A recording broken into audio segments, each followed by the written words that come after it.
പ്രിയപ്പെട്ട പ്രേക്ഷകരെ, ഹൈക്കമാൻഡ് പ്രഖ്യാപിക്കുന്ന ഏതൊരു തീരുമാനത്തെയും എല്ലാവരും അംഗീകരിക്കുമെന്ന് പറയുന്നു രമേശ് ചെന്നിത്തല. ഇനി ചർച്ചയുടെ ആവശ്യമില്ലെന്നും ഹൈക്കമാൻഡ് തീരുമാനം അറിയിക്കുമെന്നും ചെന്നിത്തല പറഞ്ഞു. പ്രതികരണത്തിലേക്ക്.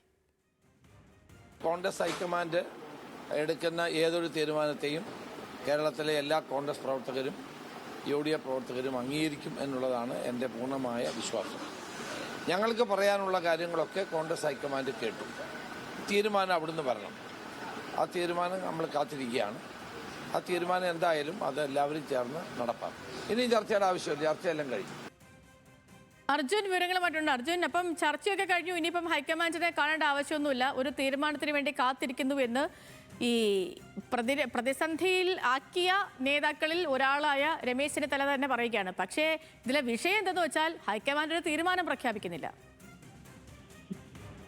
ഹൈക്കമാൻഡിന്റെ പ്രഖ്യാപനം അനന്തമായി നീളുകയാണ് സേതു. ഒരുപക്ഷെ ഇന്നും ഉണ്ടാകാനുള്ള സാധ്യത ഇല്ലെന്നുള്ള സൂചനകൾ വരുന്നുണ്ട്. പ്രത്യേകിച്ച് കർണാടകയിലെ മുതിർന്ന കോൺഗ്രസ് നേതാവ് D. സുധാകരന്റെ മരണവുമായി ബന്ധപ്പെട്ട് ഇന്ന് നേതാക്കൾ അങ്ങോട്ടേക്ക് പോകും എന്നാണ് പറഞ്ഞത്. അങ്ങനെയാണെങ്കിൽ ഇന്ന് ഏതെങ്കിലും തരത്തിൽ ചർച്ച നടത്തി, അതായത് ഹൈക്കമാൻഡ് തലത്തിൽ ചർച്ച നടത്തി തീരുമാനം പ്രഖ്യാപിക്കാനുള്ള സാധ്യത കൂടി കുറവാണ്. ഏതായാലും മുഖ്യമന്ത്രി സ്ഥാനത്തേക്ക് പരിഗണിക്കപ്പെട്ടിരുന്ന രണ്ട് പ്രധാനപ്പെട്ട നേതാക്കൾ, ഒന്ന് രമേശ് ചെന്നിത്തലയും VD സതീശനും കേരളത്തിലേക്ക് തിരിച്ചിട്ടുണ്ട്. അതേസമയത്ത് മറ്റൊരു മുഖ്യമന്ത്രി സ്ഥാനത്തേക്ക് പരിഗണിച്ചിരുന്ന KC വേണുഗോപാൽ ഡൽഹിയിൽ തന്നെ തുടരുകയും ചെയ്യുന്നുണ്ട്. ഇനി ഏതെങ്കിലും തരത്തിൽ ചർച്ച ഈ ആളുകളുമായിട്ടുണ്ടാകില്ല എന്ന് ഹൈക്കമാൻഡ് വ്യക്തമാക്കിയിട്ടുണ്ട്. ഘടകകക്ഷികളുമായിട്ടും ചർച്ച നടത്തില്ല. ഇനി നടക്കാൻ പോകുന്നത് ഹൈക്കമാൻഡ് തലത്തിൽ നേതാക്കൾ ഒരു കൂടിക്കാഴ്ചയ്ക്ക് കൂടി ഇരിക്കും. അതിനുശേഷം തീരുമാനം പ്രഖ്യാപിക്കും. അതല്ലാതെ ഇനി ഏതെങ്കിലും തരത്തിലൊരു സമവായം അല്ലെങ്കിൽ ചർച്ച, ഏതെങ്കിലും തരത്തിലുള്ള കൂടിക്കാഴ്ചകളൊന്നും ഉണ്ടാകാനുള്ള സാധ്യത ഇല്ല എന്ന് രമേശ് ചെന്നിത്തല തന്നെ പറയുന്നു. ഹൈക്കമാൻഡ് ഒരു തീരുമാനം പ്രഖ്യാപിക്കും, അതായിരിക്കും മുഖ്യമന്ത്രി അത് അംഗീകരിക്കും എന്നുള്ളതാണ് രമേശ് ചെന്നിത്തലയുടെ നിലപാട്.